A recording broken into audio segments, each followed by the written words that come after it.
जय जोहार, जय छत्तीसगढ़। सर्वजुड़म गांव बदी सेंद्रा जिंदाबाद। धर्मांतरण के लिए अब आम जनमानस चेत गया है और शायद चेत रहा है, और इसमें सबसे ज़्यादा प्रभावित और जागृति आई है वह है आदिवासी समाज में। आदिवासियों ने अपने हक के लिए जो निर्णय लिया उसमें उन्होंने एक चर्च में हमला किया ऊब कर, और आदिवासी समाज की जागृति का यह एक बहुत सकारात्मक और एक अच्छा सूत्र है कि धर्मांतरण के खिलाफ वे स्वयं खड़े हो गए और खड़े हो रहे हैं। आने वाला वक्त धर्मांतरण के लिए नासूर साबित होना चाहिए। यह समस्त भारत के लिए एक संकल्प होना चाहिए, हर भारत और हर भारतीय के लिए। धर्मांतरण से आखिर हासिल क्या है? इस देश पर कब्जा। जो मूर्ख यह कहते हैं कि मत और मतांतरण की बात है, जिसे जो चाहिए वो उसे माने, तो उन्हें सबसे पहले ये जानकारी होनी चाहिए कि वे गुलामी जानते हैं आप? क्यों धर्मांतरण? आप मानव हैं, मानव बन के रहिए। क्या आदिवासियों के देवी देवता नहीं थे? आज तक जो आदिवासी समाज जीवित है और सुचारू रूप से संचालित है, तो क्या उनके देवी देवता नहीं है? आप उनके देवी देवता और पर्सनल जीवन पे जाकर लालच लोभ देकर इस भारत पर कब्जे की जो नीति है ईसाइयों की और पश्चिमी देशों की, उस पर बहुत प्यारा और बहुत शानदार आघात किया है।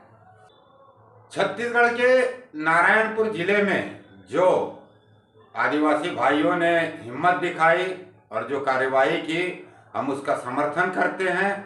और धर्मांतरण पर होने वाले जो प्रभाव के लिए युवा समन्वय मंच आह्वान करता है उन आदिवासी भाइयों के साथ में उन समस्त भारतीयों से जो अपने बाप दादा पुरखे देवी देवताओं को भूल गए हैं और मुर्दों को मानने के लिए निकल पड़े हैं।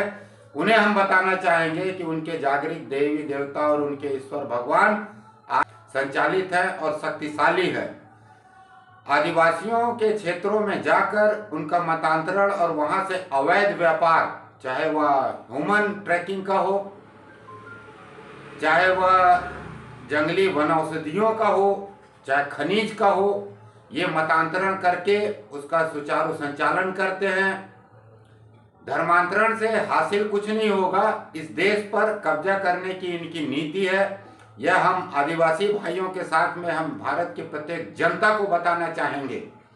मत अलग चीज है, मतांतरण अलग चीज है, धार्मिक आस्था अलग चीज है, पर जो एक टारगेट लेकर इस देश में धर्मांतरण के जरिए इस देश को तो अस्थिर करने की कोशिश है ही, इस देश पर काबिज होने की आपकी नापाक कोशिशों को हम अब पूरी नहीं होने देंगे।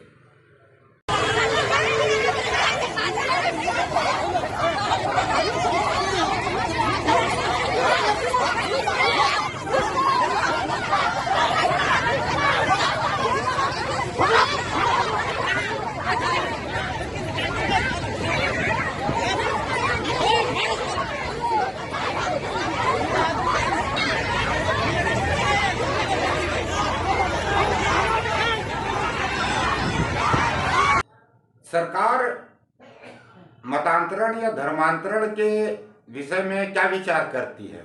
अपनी अपनी मान्यताएं हैं, अपने अपने विचार हैं, पर उसे यह नहीं पता कि अगर यह पूरा देश ईसाइयत को मानने लगे या देश पूरा मुस्लिम को मानने लगे, मुस्लिम को मानने लगे तो वह मुगलवादी, वही जो सन 1800 1900 के पहले था, अंग्रेजों के आने के पहले। यानी ये बताया गया कि तुम्हारी बहन बेटी और तुम जो है ना मुगलों की औलाद हो, अंग्रेजों की औलाद हो।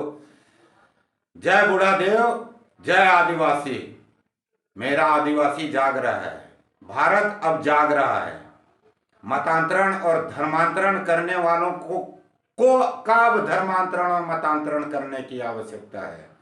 जय बूढ़ादेव, जय मां दंतेश्वरी, जय छत्तीसगढ़, जय छत्तीसगढ़ महतारी।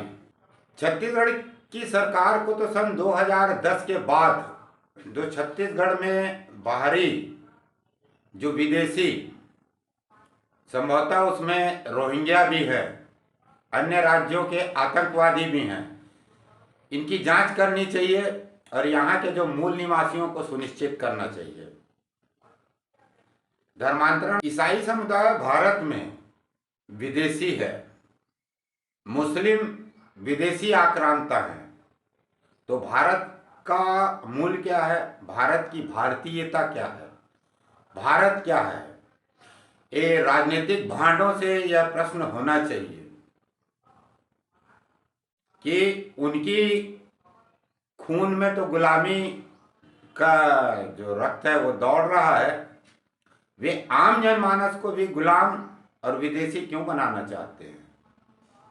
क्यों गाय को पूजने वाले लोगों को गाय खाने वाला बनाना चाहते हैं?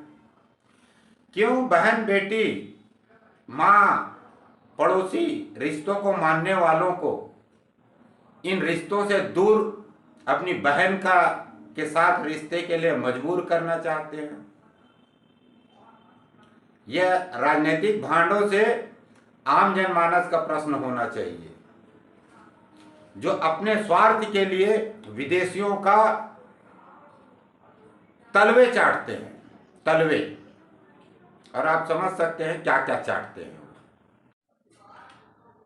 नारायणपुर में घटी घटना आदिवासियों का आक्रोश है, उनकी जागृति का यह दीपक है जो और बढ़ेगा और इसे और बढ़ाना है। भारत को भारत बनाना है। राम को विदेशियों के सर्टिफिकेट की जरूरत न पड़े। एडविक एंटोनियो माइनो जैसे लोगों को भारत लिखने के लिए सर्टिफिकेट की आवश्यकता न हो। भारत के भारतीयता का सर्टिफिकेट इटली, रोम, ब्रिटेन या सऊदीया से ना आए, अमेरिका से ना आए, रसिया से ना आए, कि भारत जाग रहा है। सलवाजुड़म गांव बदी सेंद्रा जिंदाबाद, जिंदाबाद, जिंदाबाद।